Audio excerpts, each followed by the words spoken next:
BBMP news 9 ಗೆ ಸ್ವಾಗತ. ಬೆಂಗಳೂರು ಜಿಲ್ಲೆಯ ಹೊಸ ಭರವಸೆಯಾಗಿ ಬಿಬಿಎಂಪಿ ನ್ಯೂಸ್ 9 ಕರ್ನಾಟಕ ರಾಜ್ಯ ವ್ಯಾಪ್ತಿಯಲ್ಲಿ ನಡೆಯುವ ಎಲ್ಲ ವಿಚಾರಗಳನ್ನ ನಿಮಗೆ ತಿಳಿಸುವ ಕೆಲಸ ಇಂದಿನಿಂದ ನಮ್ಮದಾಗಿರುತ್ತೆ. ಮೊದಲಿಗೆ ಮುಖ್ಯಾಂಶಗಳು. ಗಡೀಪಾರ್ ಅಮಿತ್ ಶಾನಿಗೆ ಯಾವ ಮರ್ಯಾದೆ ರೀ? ಅಮಿತ್ ಶಾ ಒಬ್ಬ ಜೈನ್ ಮಾರ್ವಾಡಿ, ಒಬ್ಬ ಮಾರ್ವಾಡಿ ಜೈನು ಅಂಬೇಡ್ಕರ್ ಬಗ್ಗೆ, ಮೂಲ ನಿವಾಸಿಗಳ ಬಗ್ಗೆ ಮಾತಾಡ್ತಾರೆ ಅಂತಂದ್ರೆ ಎತ್ತ ಸಾಗುತ್ತಿದೆ ದೇಶ ಅಂತ ಅಂಬೇಡ್ಕರ್ ಹೆಸರು ಹೇಳೋದು ಇವತ್ತಿನ ಈ ಅಮಿತ್ ಶಾ ಯುಗದಲ್ಲಿ ಒಂದು ದೊಡ್ಡ ಕ್ರೈಮ್ ಆಗಿ ಮಾರ್ಪಟ್ಟಿದೆ. ಹೇಳುದಲ್ಲ, ಅಂಬೇಡ್ಕರ್ ಹೆಸರು ಹೇಳೋದು ಫ್ಯಾಷನ್ ಅಂತೆ ಅವನಿಗೆ, ಈ ತಡೀಪಾರ್ಗೆ. ಇವನೇ ಒಬ್ಬ ಗಡೀಪಾರ್. ಇವನ ಇತಿಹಾಸ ತೆಗೆದುಬಿಟ್ರೆ ಬಾಂಬೆನಲ್ಲಿ ಹುಟ್ಟಿದ ಅಮಿತ್ ಶಾ ಒಬ್ಬ ತಡೀಪಾರು.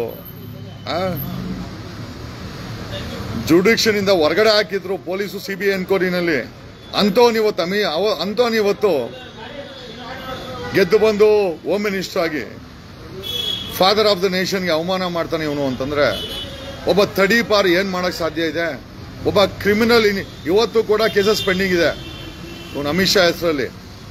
2005ರಲ್ಲಿ ಮಾರ್ಬಲ್ ಟ್ರೇಡರ್ಸ್ ಹತ್ರ ರೋಲ್ ಕಾಲ್ ಮಾಡುವಂತ ಆರೋಪ ಇದೆ ಇವನ ಮೇಲೆ. ಮತ್ತೆ ಒಬ್ಬ ಡಿಜಿಪಿ ವಂಜಾರ ಅಂತ ಡಿಜಿಪಿನ ಇಟ್ಕೊಂಡು ಗುಜರಾತ್ ಅಲ್ಲಿ ರಾಜಸ್ಥಾನ್ ಮಾರ್ಬಲ್ ಟ್ರೇಡರ್ಗಳ ಹತ್ರ ವಸೂಲಿಗಿಳಿತಾರೆ. ಈ ಆರೋಪವನ್ನ ಸಿಬಿಐ ಕಂಪ್ಲೇಂಟ್ ತಗೊಂಡು ಎನ್ಕ್ವೈರಿ ಮಾಡುತ್ತೆ. ಈ ಅಮಿತ್ ಶಾ ಅನ್ನೋನ ಮೇಲೆ ಈ ಮಾರ್ಬಲ್ ಟ್ರೇಡರ್ ಬಾಸ್ ಏನಿದ್ದ ಶರಾಬುದ್ದೀನು, ಆತನ ಹೆಂಡತಿ ತುಳಸಿರಾಮನ್ನ ಗುಜರಾತ್ ಪೊಲೀಸ್ ಬಳಸಿ ನಕಲಿ ಎನ್ಕೌಂಟರ್ ಆರೋಪ ಇದೆ. ಈ ಅಮಿತ್ ಶಾ ಮೇಲೆ ಆಸ್ ಪರ್ ಸಿಬಿಐ 2010ರಲ್ಲಿ ಕೊಲೆ ಆಗತ್ತೆ, ತನಿಖೆ ಆಗತ್ತೆ. ತದನಂತರ ಇದು ಈ ಅಮಿತ್ ಶಾನ ಇನ್ವಾಲ್ವ್ಮೆಂಟ್ ಇದೆ ಅಂತ ಸಿಬಿಐ ಸುಪ್ರೀಂ ಕೋರ್ಟ್ ಆದೇಶ ಮಾಡುತ್ತೆ. ಸಿಬಿಐ ತನಿಖೆಗೆ ಆದೇಶ ಮಾಡ್ತದೆ.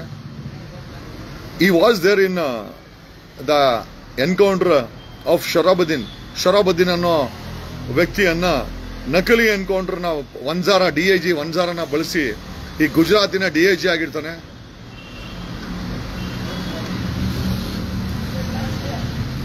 ಮಾಡ್ತಾನೆ. 2010ರಲ್ಲಿ ತನಿಖೆ ಶುರುವಾಗುತ್ತೆ ಸುಪ್ರೀಂ ಕೋರ್ಟಿನ ಆದೇಶದ ಮೇಲೆ. ಅದೊಂದೇ ಅಂತಲ್ಲ, ಜೊತೆನಲ್ಲಿ 2013ರಲ್ಲಿ ಸ್ನೂಪ್ ಗೇಟ್ ಅಂದ್ರೆ ಒಬ್ಬ ಹೆಣ್ಣು ಮಗಳನ್ನ ಅವಶ್ಯಕತೆ ಇಲ್ದಿರೋನು ಆಕೆ ಮೇಲೆ ನಿಗಾ ಇಡುವಂತ ಆರೋಪದ ಮೇಲೆ ಈತನ ಮೇಲೆ ಚಾರ್ಜಸ್ ಇದೆ. 2002ರ ಗುಜರಾತ್ ರೈಟ್ಸ್ ಅಲ್ಲಿ ಅಮಿತ್ ಶಾನ ಹೆಸರು ಎದ್ದು ಕಾಣುತ್ತಿದೆ. As per investigation, as per records. ಇಷ್ಟೆಲ್ಲ ಇರೋನು ಈ ದೇಶದಲ್ಲಿ ಇವತ್ತು ಹೋಮ್ ಮಿನಿಸ್ಟರ್ ಆಗವನೆ ಅಂತಂದ್ರೆ ಈ ದೇಶದ ಸಂವಿಧಾನ, ಅದಕ್ಕೆ ಸಂವಿಧಾನದ ತಾಕತ್ತು, ಸಂವಿಧಾನವನ್ನ ಬರೆದು ನಮಗೆ ಅರ್ಪಿಸಿ ಇವತ್ತು ಒಬ್ಬ ಈ ದೇಶದ ಸಿಟಿಸನ್ ಆಗಿ ನಮಗೆ ಒಬ್ಬ ರಾಜನ ರೀತಿ ಒಂದು ಸೌಕರ್ಯಗಳನ್ನ, ತಾಕತ್ತನ್ನ ನಮ್ಮ ಸಂವಿಧಾನ ಕೊಡುತ್ತೆ. ಆ ಸಂವಿಧಾನವನ್ನ ಬರೆದಂತ ಶಿಲ್ಪಿಗೆ ಅಂಬೇಡ್ಕರ್ ಅವರಿಗೆ, ಡಾಕ್ಟರ್ BR ಅಂಬೇಡ್ಕರ್ಗೆ ಇವನೊಬ್ಬ ತಡೀಪಾರ್ ಅವಮಾನ ಮಾಡ್ತಾನೆ ಅಂತಂದ್ರೆ ನಿಜವಾಗ್ಲೂ ದೇಶ ಯಾವ ಕಡೆ ಸಾಗುತ್ತಿದೆ ಅನ್ನೋದನ್ನ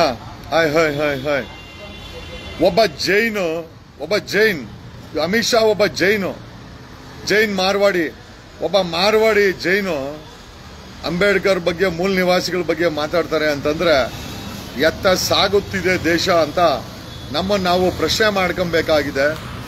ಈಗ ಇಂಥವ್ರನ್ನ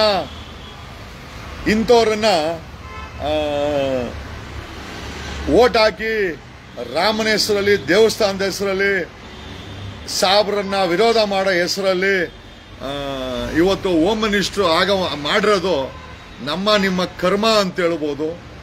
ನಿಜವಾಗ್ಲೂ ಇಂಥವನೊಬ್ಬ ನಮ್ಮ ದೇಶದ ಹೋಮ್ ಮಿನಿಸ್ಟರ್ ಆಗವನೆ ಅಂತಂದ್ರೆ ನಮಗೆ ನಾಚಿಕೆ ಆಗುತ್ತೆ. ಅವನಿಗಂತೂ ನಾಚಿಕೆ ಇಲ್ಲ ಬಿಡಿ. ಯಾಕಂದ್ರೆ ನಾಚಿಕೆ ಎಲ್ಲ ನಾಚಿಕೆ ಗೀಚಿಕೆ ಇದ್ದಿದ್ರೆ ಅಂತ ಒಬ್ಬ ಮಹಾನ್ ಮೇಧಾವಿ, ಮಹಾನ್ ವ್ಯಕ್ತಿ, ಮಹಾನ್ ಚೇತನ ಡಾಕ್ಟರ್ BR ಅಂಬೇಡ್ಕರ್ ಏನ್ ಮಾಡ್ತೀರಾ, ಗುಜರಾತಿಗಳ ಕೈಗೆ ಅಧಿಕಾರ ಕೊಟ್ಟು ಈ ಮಾತುಗಳನ್ನ ಕೇಳೋ ಅಂತ ಪರಿಸ್ಥಿತಿ ನಮ್ಗೆಲ್ಲರಿಗೂ ಬಂದಿದೆ.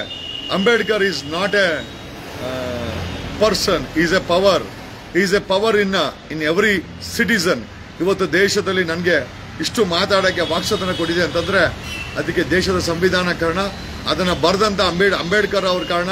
ಆಮೇಲೆ ಈ ದೇಶದ ಮೂಲ ನಿವಾಸಿ ಡಾಕ್ಟರ್ BR ಅಂಬೇಡ್ಕರ್ ಅವರು ಓದಿರೋಷ್ಟು ಡಿಗ್ರಿಗಳು, ಮಾಸ್ಟರ್ ಡಿಗ್ರಿಗಳು, PhDಗಳು ಮೋಸ್ಟ್ಲಿ ಅಮಿತ್ ಶಾನ ಪೊಲಿಟಿಕಲ್ ಕೆರಿಯರಿನ ಅನುಭವ ಆಗಿರಲ್ಲ. 100% ಒಬ್ಬ ಗಡೀಪಾರ್ ಅಮಿತ್ ಶಾನಿಗೆ ಯಾವ ಮರ್ಯಾದೆ ರೀ? ಪ್ರೈಮ್ ಮಿನಿಸ್ಟರ್ ಬತ್ತಾನೆ ಹೋಯ್ತಾನೆ, ಹೋಮ್ ಮಿನಿಸ್ಟರ್ ಬತ್ತಾನೆ ಹೋಯ್ತಾನೆ. ಪರ್ಮನೆಂಟ್ ಆಗಿರೋದು ಈ ದೇಶ, ಈ ಜನ, ಈ ದೇಶದ ಸಂವಿಧಾನ. ಇಂಥ ಅವಮಾನ ಮಾಡಿದವನಿಗೆ ಸರಿಯಾದಂತ ಬುದ್ಧಿಯನ್ನ ಈ ದೇಶದ ನಾಗರಿಕರು ಕಲಿಸ್ಬೇಕು ಅಂತ ಹೇಳುತ್ತಾ, ಇಂಥ ಅಮಿತ್ ಶಾ ಅಂತವ್ರು, ಜೈನ್ ಅಂತವ್ರು 1000 ಮಾತಾಡ್ಲಿ, ಯಾರು ಅದಕ್ಕೆ ನಾವು ತಲೆ ಕೆಡಿಸ್ಕೊಳಲ್ಲ. ಬಟ್ ಒಂದಂತೂ ನಿಜ, ಇದೇ ದೇಶದ ಸಂವಿಧಾನ ಇವನನ್ನು ಕೂಡ ಹೋಮ್ ಮಿನಿಸ್ಟರ್ ಮಾಡಿದ್ದು ಅಂತ ಎದೆ ಮುಟ್ಟಿ ಹೇಳುತ್ತಾ ಈ ಲೈವ್ನ ಜೈ ಭೀಮ್, ಜೈ ಭೀಮ್, ಜೈ ಭೀಮ್, ಜೈ ಅಂಬೇಡ್ಕರ್, ಜೈ ಸಂವಿಧಾನ. I been telling for the last 78 years this Indian constitution has rescued us and it's time to rescue the constitution. ಈ ದೇಶದ ಸಂವಿಧಾನ 78 ವರ್ಷಗಳ ಕಾಲ ನಮ್ಮನ್ನ ಕಾದಿದೆ. ಈಗ ಸಂವಿಧಾನವನ್ನ ಕಾಪಾಡುವ ಸಮಯ ಅಂತ ಹೇಳುತ್ತಾ ಇಂಥ ಚಿಲ್ಲರೆ ಮಾತುಗಳಿಗೆ ನಾವ್ಯಾರು ತಲೆ ಕೆಡಿಸ್ಕೊಳ್ಳುವಂತ ಅವಶ್ಯಕತೆ ಇಲ್ಲ. The day is not for people like us will come into power. ಒಂದಲ್ಲ ಒಂದ್ ದಿವಸ ನಮ್ಮಂತವ್ರು ಈ ಕರ್ನಾಟಕಕ್ಕೆ CM ಆಗ್ತೀವಿ, ದೆಹಲಿನಲ್ಲಿ ಅಧಿಕಾರ ಹಿಡ್ಕೊಂತೀವಿ ಅಂತ ಹೇಳುತ್ತಾ, ಗುಜರಾತಿಗಳು ಒಬ್ಬರೇ ಅಲ್ಲ ಬುದ್ಧಿವಂತರು, ಅಧಿಕಾರ ಹಿಡಿಯೋದಲ್ಲಿ ನಿಪುಣರು. ಕನ್ನಡಿಗರು ಕೂಡ ದೆಹಲಿನಲ್ಲಿ ಅಧಿಕಾರ ಹಿಡಿತೀವಿ. ಆ ದಿನಗಳು ದೂರ ಇಲ್ಲ, ಮುಂದಿನ ದಿನಗಳು ಹತ್ರ ಇದೆ. The Delhi will be Kannadigas. Delhi ಬರೀ ಕರ್ನಾಟಕ ಅಲ್ಲ, ದೆಹಲಿ ಕೂಡ ಕನ್ನಡಿಗರ ಅಧಿಕಾರದ ಕೈಯಲ್ಲಿ ಇರುತ್ತೆ ಅಂತ ಈ ಮೂಲಕ ಹೇಳುತ್ತಾ ಲೈವ್ನ ಮುಗಿಸ್ತಾ ಇದ್ದೀನಿ. Thank you.